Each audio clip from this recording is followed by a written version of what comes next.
Okay, guys, so let me tell you why Donald Trump actually pardoned Joe Arpaio and why it's an enormous threat to the country. So in order to do that, I got to go back and tell you what Sheriff Joe Arpaio got convicted for so that you can understand the pardon and the reasoning behind the pardon better. So Joe Arpaio, of course, was the sheriff of Maricopa County, and at that point, a judge had ordered him to stop going and investigating people based on whether they were undocumented immigrants. Why? Number one, it's because that's a federal offense and has nothing to do with his job as a sheriff in Maricopa County. And so the judge told him, that's not your job. And second of all, in order for you to investigate people, you need probable cause. And you have to think that there's some sort of crime that's been committed.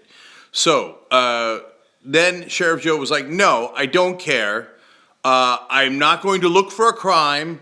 I'm just going to go into Latino neighborhoods and see if people are undocumented and then arrest them. So then the judge says, look, I don't think you understand that you're not allowed to arrest people who you have or investigate people that you have no evidence on. And you can't just go do it based on the fact that they're Latinos, so you think they might be in the country illegally. That is unconstitutional and illegal in very clear ways. So he gives the judge gives a ruling, and then Sheriff Joe completely ignores it. Now that creates a separate problem. Now the judge says, I gave you a ruling and you didn't follow it. Well, that's totally unacceptable in our system of government. So you're in contempt of court. They then have a trial about contempt of court, and Sheriff Joe loses. He's convicted. Now he's a convicted criminal. Trump goes in. Now, normally what would happen is if Sheriff Joe and Trump are talking about pardons, but the normal system is you have to actually get sentenced first, you have to ask for clemency, and then the Justice Department evaluates your case. Normally you have to serve 5 years in prison. We've explained this in a different video. And then they bring it to the president. Now, the president legally can pardon Sheriff Joe, but he hasn't followed any of the rule of law. He hasn't followed any of the rules that you normally go through.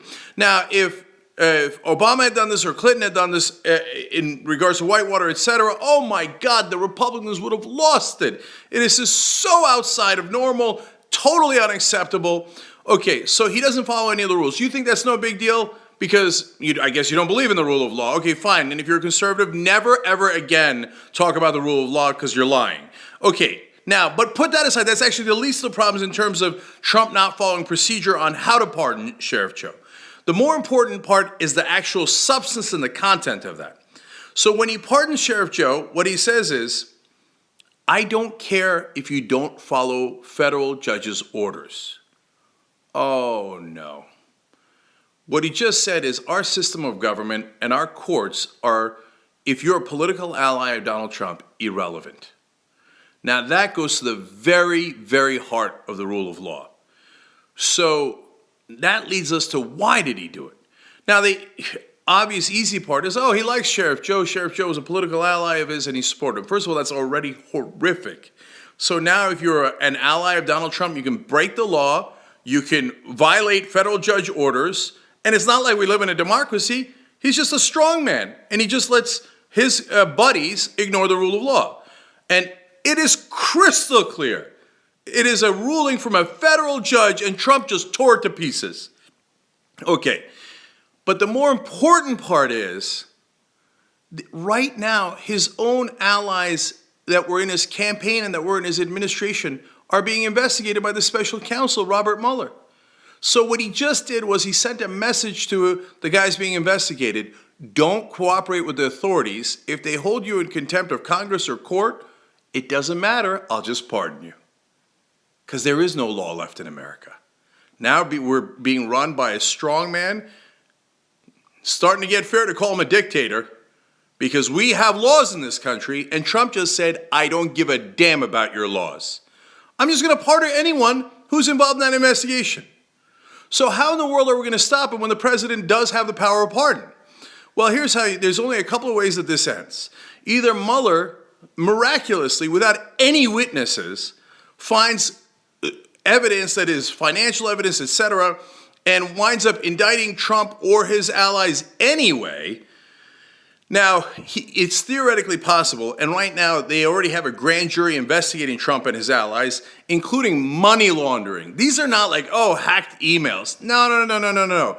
We're talking about serious crimes committed here. Potentially, we don't know. That's why you need the investigation.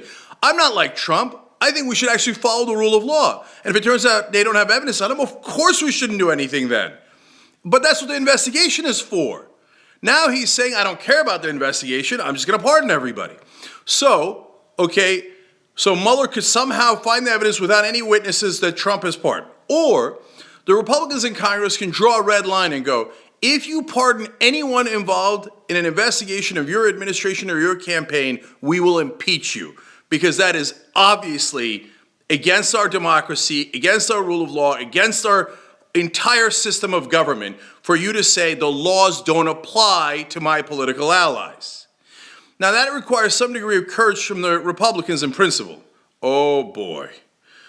So God help us all. Number one, they might because because he keeps picking fights with them and they don't like him either. So it is actually in this rare case possible. But no, you should put a ton of pressure because if you're a true conservative, are you kidding me? This frontal assault on our democracy. You should be livid about it, let alone if you're a progressive or a moderate.